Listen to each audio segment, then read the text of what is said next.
E aí, pessoal, como é que vai? Tudo bom? Tudo tranquilo? Estamos aqui para nós darmos sequência à nossa aula número 2 sobre encapsulamento. Lembra? Então, a gente começou falando de encapsulamento na parte teórica. Então, chegou a hora de a gente ver como fazer esse troço de encapsulamento no programa. Vamos ver então? Mãos à obra. Vamos trocar aqui então o negócio aqui. A gente já vai começar agora. Muito bem, então só para dar uma relembradinha bem rápida, na outra aula a gente viu lá a teoria sobre encapsulamento, né? Então a gente já viu exatamente como é que funciona, por que nós temos que fazer o encapsulamento, proteger o conteúdo de um objeto, de uma classe, e isso vai também facilitar para o programador depois que usar essas classes, porque ele não precisa saber a complexidade ou até determinados atributos e métodos que estão dentro do objeto. Apenas aqueles que são públicos que ele precisa ter conhecimento. E também, agora, como implementar. Essa questão de como implementar é uma pergunta interessante. A pergunta é, como encapsular? É a última pergunta que eu deixei na aula anterior. Como encapsular? Talvez você pense. O que significa isso? Que raios é isso? Bom, então a gente vai entender isso pelo conceito muito básico, muito simples até, da visibilidade dos atributos e métodos. Então nós temos que entender o seguinte, a classe, como nós já estudamos em aulas anteriores, é composta de atributos e métodos. Atributos são as suas propriedades, as suas características, aspectos que são guardados em variáveis globais. E os métodos são funções ou procedimentos que retornam ou não valor, que estão ali com um algoritmo dentro de cada um deles. Então, o que nós entendemos aqui agora é que tanto os atributos quanto os métodos podem ser visíveis ou não, ou têm uma visibilidade diferente. Quando a gente entender isso, praticamente montou a ideia do encapsulamento. Então, é basicamente isso que a gente vai estudar aqui. Então, veja só, os atributos e métodos, eles têm 3 possíveis visibilidades. A primeira delas é pública, ou seja, eu posso ter um método ou um atributo público que significa que ele é visível para outros objetos que ele tem alguma associação. Por exemplo, imagine que um objeto está dentro do outro, que nem a gente já fez em aulas anteriores. Um objeto pertence ao outro, né? Uma classe, uma sala de aula, tem aluno. Então, a classe sala vai ter dentro dele um objeto aluno. Será que a classe pode fazer o aluno prestar atenção, sei lá? Será que a classe pode acessar algum método do aluno? Né? O professor, por exemplo, pode acessar? Pode pedir para o aluno sair da sala? Não sei, né? Estou só jogando uma conjectura aqui, mas é mais ou menos essa ideia. Qualquer objeto que tenha alguma associação com outro, ele só poderá acessar o atributo que está lá dentro, mudar a cor, nome, ou ver a cor, nome, ou acessar um método se ele for público, entendeu? Então essa que é a questão. Isso que significa métodos e atributos públicos. Depois disso vem o privado, visibilidade privada. Significa que atributos e métodos se tornam ocultos ou invisíveis para objetos que ele tem associação. Então nesse caso, privado não significa que o método ou o atributo é invisível. Não, ele é invisível para os outros objetos. Dentro dele mesmo é totalmente visível. Então, qualquer método interno pode acessar um atributo private. Qualquer método interno pode acessar um outro método private. É isso. Agora, de fora, nenhum pode acessar. E nenhum programador que vai reaproveitar o código de alguém, um objeto já encapsulado, já pronto, vai conseguir utilizar também indiretamente. Indiretamente pode ser que ele até utilize, né? É isso aí. Bom, agora tem o terceiro tipo, menos falado, porque a gente nem vai usar agora nesse momento, mas é uma visibilidade protegida. Praticamente, a visibilidade protegida é a mesma coisa que privada, só que tem algumas exceções. Por exemplo, tem um tipo de relacionamento especial chamado herança.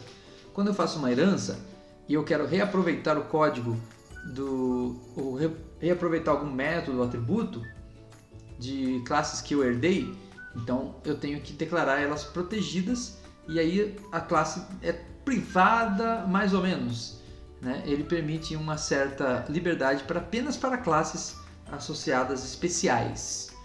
Mas a gente não vai usar agora protegido. Vamos usar só público e privado. Ok? Bom, o que deu para entender até agora? Que as coisas têm visibilidade, métodos e atributos. E o que isso tem a ver com encapsulamento? Tudo a ver. Então, vamos dar uma sequência aqui para vocês entenderem. Como que a gente modifica isso no código? E depois a gente vai entender como encapsular. Como nós modificamos a visibilidade no código? Muito fácil. Na linguagem C# e muitas outras, como Java e outras, simplesmente você usa palavras que quer dizer a mesma coisa que a gente falou agora, só que em inglês. Public, private, protected. Public, private and protected. Aonde eu uso isso? Antes, né, é um modificador do atributo, então ele deve ser declarado antes de eu declarar o atributo na mesma linha e antes de eu declarar o método na mesma linha. Por exemplo, aqui eu tenho alguns métodos, veja. Vou pegar aqui ó, o laser. Então tá aqui, ó, esse método double chamado altura é público, então ele pode ser acessado de fora dessa classe. Esse método double peso é protected, então ele não pode ser acessado de fora dessa classe. Ele poderá ser acessado apenas por algumas classes que se associarão a ela de forma especial. E essa string core é totalmente private.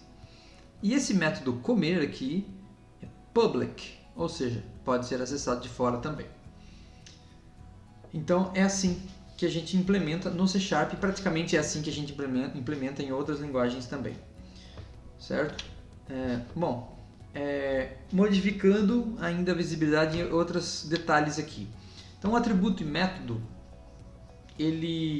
ou método, né, ele pode ser private, ele pode ser acessado normalmente por outros métodos dentro da própria classe.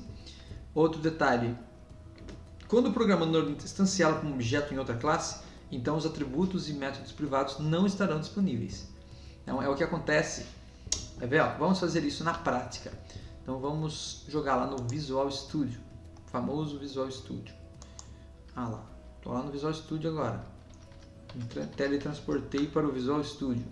Então, eu já tenho um programinha aqui aberto, que é um programinha que a gente usou em outras aulas, até o porco aqui, talvez você se lembre. Então, dentro do porco, por exemplo, ó, aqui é um porco. Dentro do porco, tá tudo público, tudo público. Eu posso de repente criar aqui um outro método private, outro atributo private. Olha lá, porco, altura, peso, cor, nome. O porco tem nome? Sei lá. String nome. Mas o nome eu declarei como private. Se eu declarar como private, mesmo que eu coloque o nome aqui, ó, Arthur, espero que não tenha nenhum Arthur na sala e ninguém esteja assistindo se chame Arthur, mas se for é carinhoso o apelido. Então o que acontece? Quando eu venho aqui na classe programa, mesmo que eu declare um porquinho aqui, ó, porquinho igual a new porco. Pronto, eu tenho um objeto. Quando o objeto é declarado, ó, porquinho, ponto. Aí, na programação, eu tenho acesso a altura, beber, comer, cor, peso, tomar vacina, tudo, menos o nome do porco. Por quê? Porque é um método, é um atributo privado. Se eu colocar esse comer private também, então aqui ele não existe, ó. Agora não tem mais comer. Meu Deus. Agora, embora ele seja private aqui, se beber quiser acessar ele, pode. É só digitar beber. Eu nem preciso colocar porquinho, porque eu estou dentro do porquinho, né? Então aqui ele acessa direto, ó. Então esse cara... Ah, beber é beber mesmo, né? Desculpa. Eu tô fazendo uma loucura aqui, ó. Um loop infinito. Comer. Então, ó, quando ele beber, ele aumenta a altura e come. Pronto. É possível isso? É. porque comer é private, mas beber está junto com comer, está na mesma classe. Então aí pode, certo? Então é isso. Voltando, teletransportando. Estou de volta. Que mais? Outro exemplo. Tem aqui uma classe qualquer e lá tem um atributo private X e um público Y. Tem um método private A e um público B. Uma outra classe que tem um método público Z. E aí? Se eu tiver uma associação entre essas classes, por exemplo, o método private pode acessar X. O método B pode acessar Y. Eu não coloquei aí, mas o método A também pode acessar Y e B também pode acessar X. Tudo liberado dentro da própria classe. Mas o método Z da outra classe pode acessar Y, o atributo, e pode acessar B, o método. O resto está proibido. O resto não é possível. Muito simples, não? Très interessant. Bom, e agora? Aonde eu quero chegar? Muito bem, nós aprendemos agora, nesse exato momento, como usar os modificadores de visibilidade de métodos e atributos. Isso é muito importante, muito. Então agora a gente já tem a ferramenta para fazer o encapsulamento. Eu não preciso saber mais nada para fazer encapsulamento. Eu preciso agora só aplicar uma técnica. E essa técnica consiste em deixar todos os atributos private. Isso mesmo, todos os atributos private, para uma consideração bem xiita da orientação objeto. Quer ver? Então vamos até comentar melhor sobre isso. Vamos lá. Como modificar um atributo private? Por que eu pergunto isso? Porque isso é o encapsulamento. O encapsulamento significa que todos os atributos são private. É isso que diz vamos dizer assim, a teoria mais formal da orientação a objeto. Eu não posso ter atributos públicos. Os atributos não foram feitos para serem alterados ou visualizados por outras classes, somente por ela mesma. Se eu chego a essa conclusão, então eu estou fazendo um encapsulamento total. É claro que não pode ser total, porque senão nada vai modificar, vai ficar isolado do mundo, como nós já comentamos. Então como é que eu faço essa conversa dos atributos com o mundo exterior? Através de métodos. Nesse caso, nós vamos usar métodos especiais, chamados de método get e set. Isso mesmo, é uma nomenclatura. Eu posso colocar o nome que eu quiser no método, mas por convenção a gente usa essas palavrinhas mágicas, get e set. E esses métodos, eles têm que ser públicos, para que você possa acessar e modificar. O que exatamente é isso? Como é que eu resolvo isso? Bom, vamos explicar melhor. Nós vamos criar métodos getSet para visualizar e alterar atributos. Então o que acontece? Como todos os atributos vão ser private, eu não consigo nunca alterar. Então nem eu altero um nome, uma cor, nada. Mas eu não consigo alterar fora da classe, ou uma outra classe não consegue alterar, porque ele não pode alterar um atributo, mas ele tem acesso ao método, e o método tem acesso ao atributo. Então não sei se vocês entenderam. É só uma maneira, é como se fosse um mediador. Os métodos getSet, eles são mediadores para chegar até, não é até Deus, mas é até os atributos. Então o que a gente faz? A gente cria métodos, e eles sim, métodos públicos, podem alterar os valores dos atributos. E os outros métodos que são privados também são considerados encapsulados, porque são métodos exclusivos que só funcionam dentro da própria classe. Se tiver que acessar ele, vai ter que ser por meio de outro método também. Essa é a ideia do encapsulamento. Não é isolar completamente um objeto. É colocar apenas métodos públicos necessários para realmente fazer uma interação e comunicação com outros objetos, certo? Então, é isso. Ou seja, se você quer alterar e visualizar um atributo, você faz o método get e o set. Se você quer apenas visualizar, você só faz o get.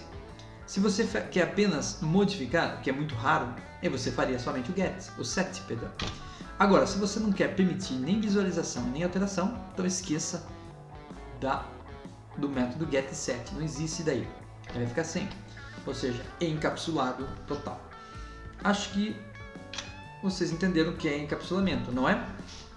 Mas não entenderam a vantagem disso. Provavelmente. Nem eu. Na verdade, sim, né? Em alguns momentos eu não vejo vantagem mesmo. É meio estranho mesmo. Tem hora que dá vontade de quebrar a regra e criar, né, variáveis públicas e pronto, né? Mas tem vantagem sim. Por exemplo, você pode criar atributos somente leitura, aqueles que você só cria método get. Então, você nunca vai permitir que outras classes alterem, mas ele pode visualizar. Isso é muito comum. Outra coisa também é que você pode permitir validações. Então, quando você não entra diretamente com o valor na variável e você passa por um método, esse método pode até, vamos dizer assim, validar ou até preparar o valor para entrar dentro do atributo. Então essa é uma outra vantagem também.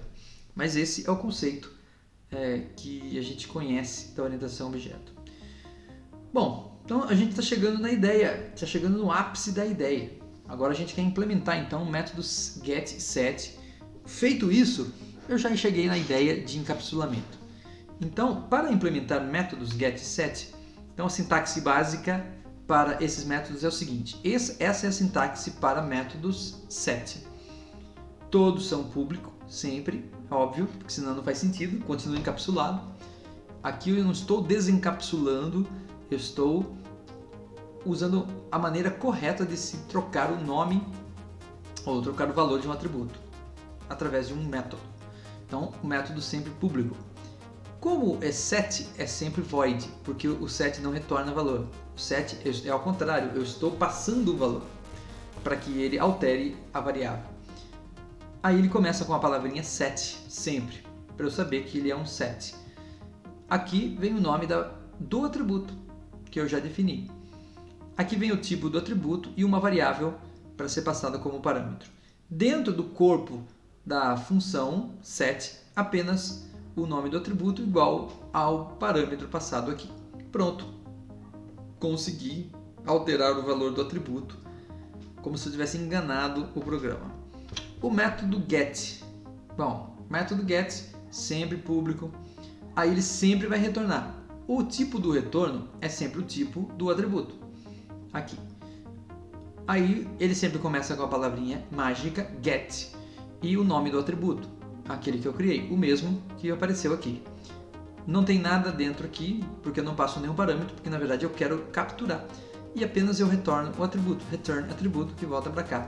Pronto, descobri o que está escrito lá dentro, sem precisar acessar ele diretamente, porque esse cara acessou para mim. É isso.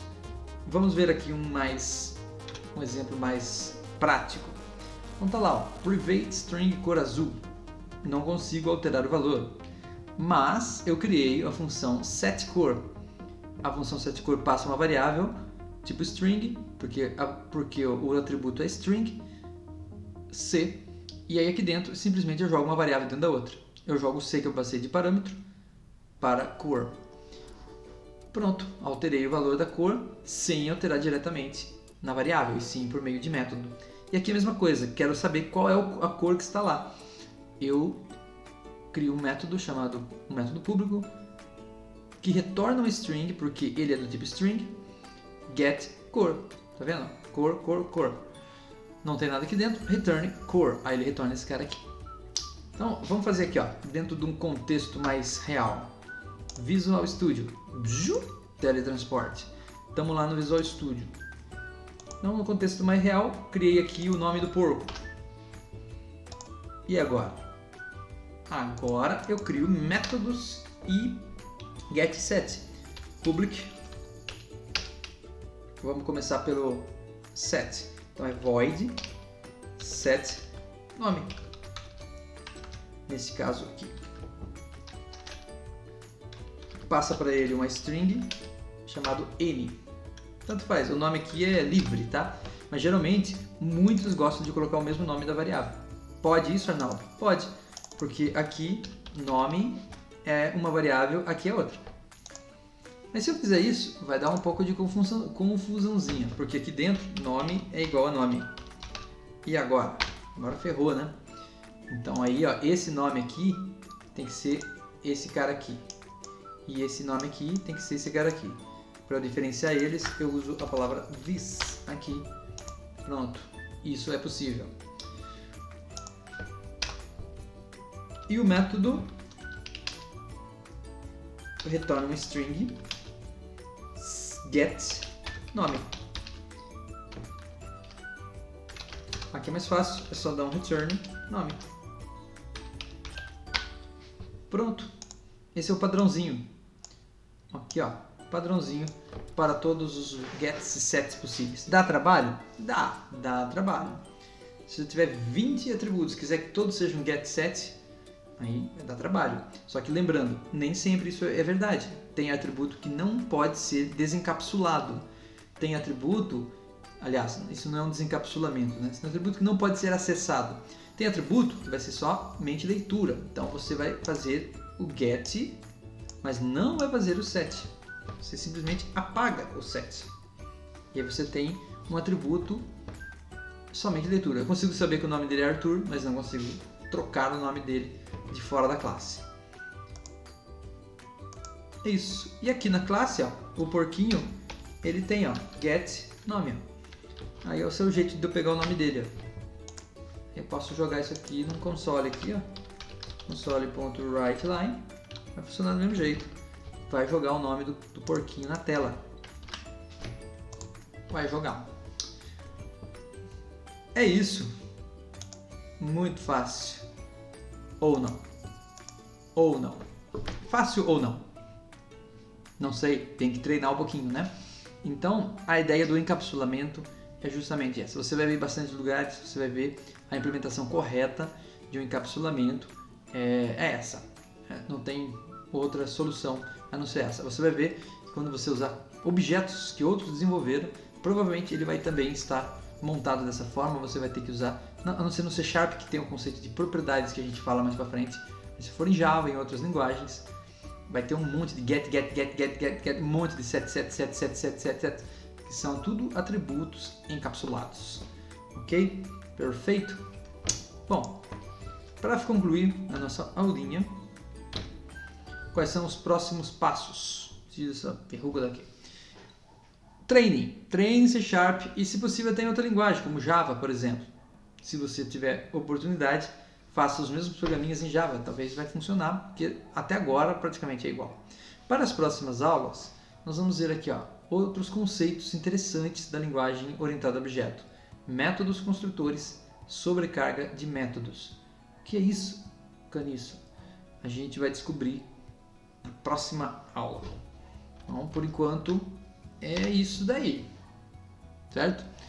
Bom, pessoal, agradeço aí, estamos finalizando esta aula e finalizando este bloquinho de aula número 2. A gente se vê por aí na aula 3 em breve. Tchau!